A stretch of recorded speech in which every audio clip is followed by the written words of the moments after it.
In this short video, I remove the sprayer, hose adapter, and tube from a sprinkler inflatable, turning it back into a regular inflatable. To do so, I start by cutting around the hose adapter, releasing it from the inflatable, followed by cutting around the sprayer nozzle, releasing it too from the inflatable. With both ends released, the sprinkler assembly can be pulled out.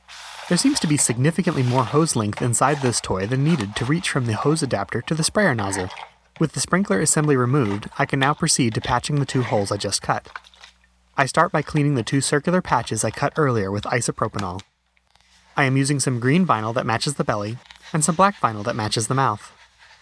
After cleaning the patches, I do the same under the edges of both holes.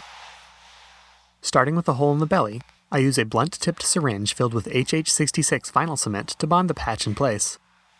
I place the patch inside the hole and apply a bead of glue around the perimeter of the patch. I slowly massage the vinyl of the inflatable down against the patch, dabbing away any glue that seeps out and adding glue in areas it is lacking. I repeat the same process for the hole in the mouth. I must be careful patching both holes as there is black paint used to draw the mouth, and the belly is colored with green paint. This HH66 solvent glue will very easily smudge the paint if it comes in contact. For the mouth, I must pay extra attention to the area where the seam intersects the hole, as the bumpy seam will require a bit extra glue to fully seal.